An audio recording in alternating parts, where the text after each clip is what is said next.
Selective autonomic activation may play an important role in treating psychiatric disorders in the future. What is it, and how do you do it? Welcome to the Clinicians Roundtable. I'm Dr. Leslie Lundt, author of You Can Think Like a Psychiatrist, your host, and with me today is David Shannahoff-Khalsa. He is a director of the Research Group for Mind-Body Dynamics at the Institute for Nonlinear Science at UC San Diego, and the president of the Khalsa Foundation for Medical Science in Del Mar, California. Welcome to ReachMD. Thank you, Leslie. I'm happy to be here. David, let's start off with the basics. Briefly review what the autonomic system is and does for us. The autonomic nervous system really is the housekeeping nervous system. It helps keep everything going. Briefly, there are two branches or divisions.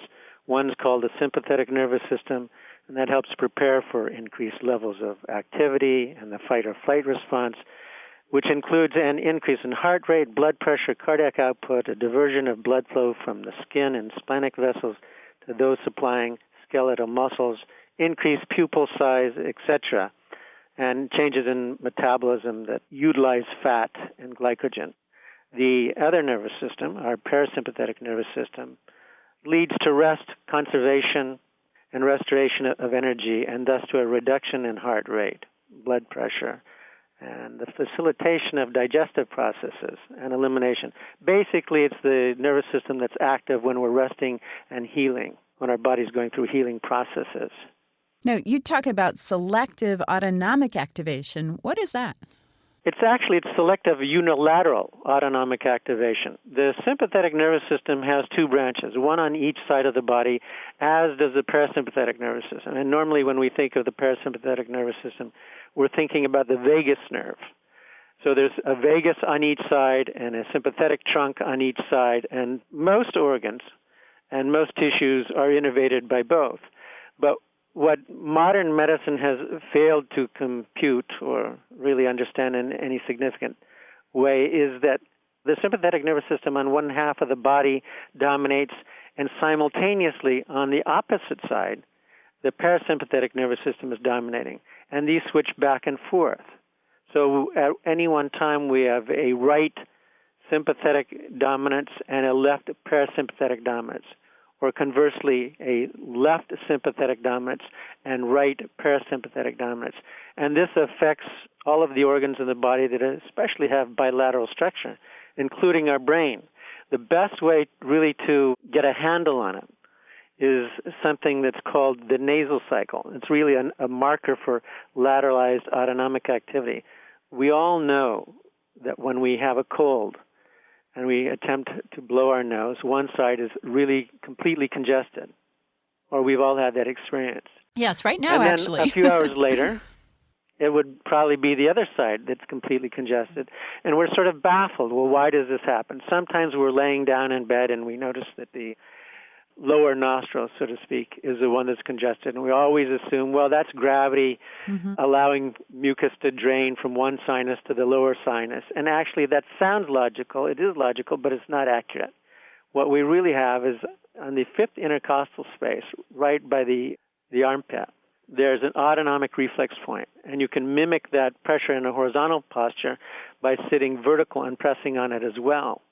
This is something yogis discovered ages ago. So this is one of the ways of selectively activating half of the autonomic nervous system, or selectively activating the autonomic nervous system for a preferred response and effect. So the nasal cycle, it's a marker for how, if you're able to breathe in your right nostril, that means you have, of course, greater airflow, which means that the blood vessels are more constricted on that side. So that's the result of greater sympathetic tone on the right side of the body. Conversely, on the left side of the body, you'd have parasympathetic dominance, which means vasodilatation and congested turbinate or congested nostril. The nasal cycle is a natural endogenous rhythm that's going 24 hours a day, but rarely does anyone ever notice this right versus left effect of congestion and decongestion.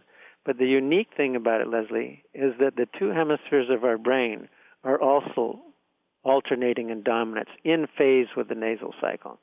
So the nasal cycle is actually a marker in the periphery and it tells us about both sides of the body, but it also tells us something very unique about the two sides of the brain.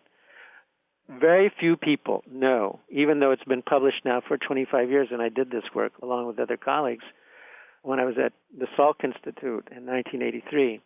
The work we did was at UCSD at that time. We showed that if somebody is right nostril dominant, that their left hemisphere dominates. And when they're left nostril dominant, that their right hemisphere dominates. And the way that that works is that if you have right sympathetic dominance on the right side of the body, you'll have it also in the right hemisphere, which means vasoconstriction of the blood vessels in the right brain. And therefore, the left brain is getting parasympathetic or greater blood flow. So you have right nostril, left hemisphere patterns of dominance. It's contralateral. Or you have left nostril dominance and right hemisphere dominance.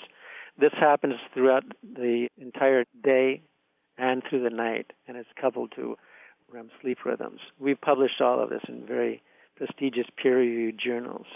And some of it's come out. Actually, I've most recently published a new book entitled Psychophysiological States, the Ultradian Dynamics of Mind-Body Interactions. It's published by Academic Press in a very prestigious series called the International Review of Neurobiology.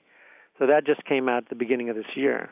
So this work is just now starting to capture a lot more attention, because everybody really should understand that what their nasal cycle reflects or its significance, and that the two hemispheres of their brain alternate in dominance, because all of our physiological and all of our psychological functions have this ultradian rhythm of increased levels and decreased levels. Everything has a rhythm in life, not just heart rate and physiological events, but it could be our cognitive skills. It could be our verbal skills, our spatial skills, different types of emotions, and so forth.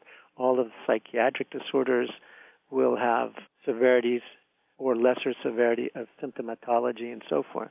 If you're just joining our discussion, you're listening to ReachMD XM 157, the channel for medical professionals. I'm Dr. Leslie Lundt, your host, and with me today is David Shannahoff-Khalsa, the author of Kundalini Yoga Meditation, Techniques Specific for Psychiatric Disorders, Couples Therapy, and Personal Growth. We are discussing selective unilateral autonomic activation. Now, David, other than palpating this spot in the fifth intercostal space, how else can we accomplish this unilateral activation? Well, actually, the most powerful method is something called unilateral forced nostril breathing.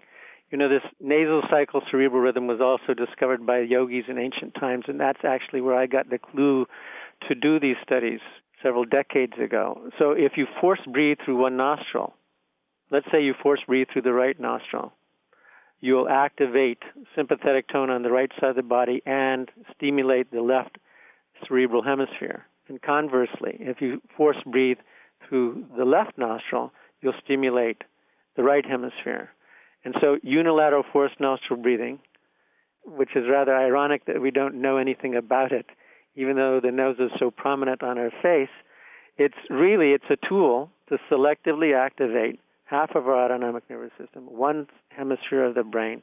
It can affect all of the various psychological functions that we find interesting in our life. And it's an exercise. It's a tool to augment brain function. It's a brain exercise in reality. So walk us through, how do you actually do it? You plug one nostril and start force breathing through the other.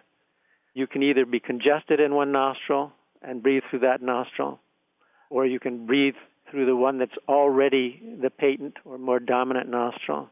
It doesn't matter. And there's a wide variety of patterns that yogis discovered that are pertinent to different disorders, different conditions, and for different purposes. How long do you have to do it for? It depends on the effects that you want and your capacity. For example, I know you're aware of my work with treating obsessive-compulsive disorders. Yes.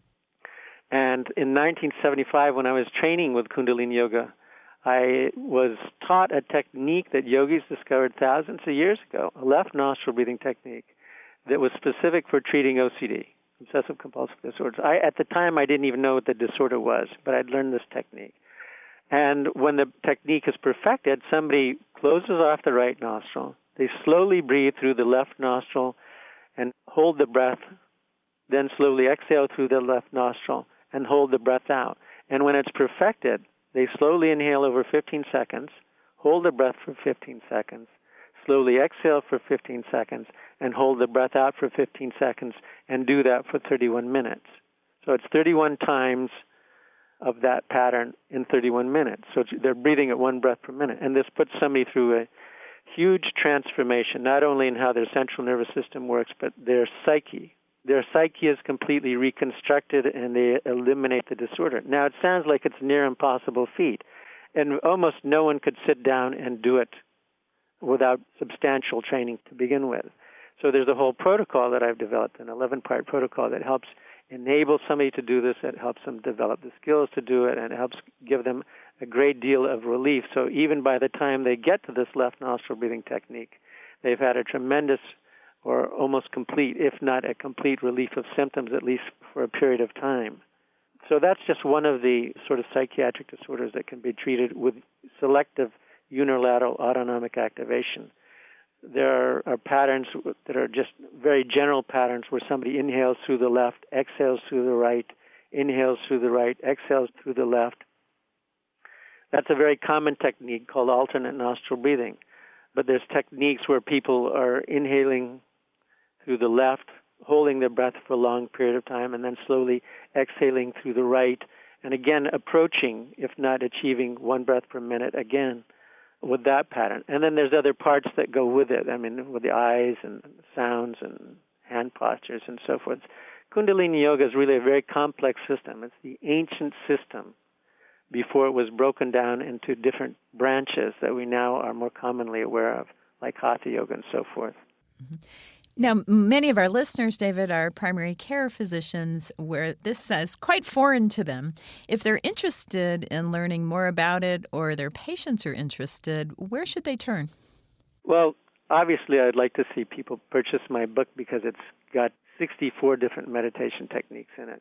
But they can go to anywhere that Kundalini Yoga, as taught by Yogi Bhajan. He was the yogi that came from India in 1969, and he brought all this out that was kept secret for thousands of years. Well, thank you for sharing it with us today. My pleasure.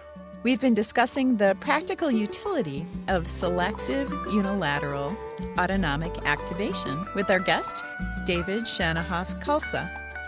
I'm Dr. Leslie Lundt. You've been listening to the Clinicians Roundtable on ReachMD, XM 157, the channel for medical professionals. We welcome your questions and comments, so please visit us at reachmd.com. Our new on-demand and podcast features will allow you to access our entire program library. Thank you for listening.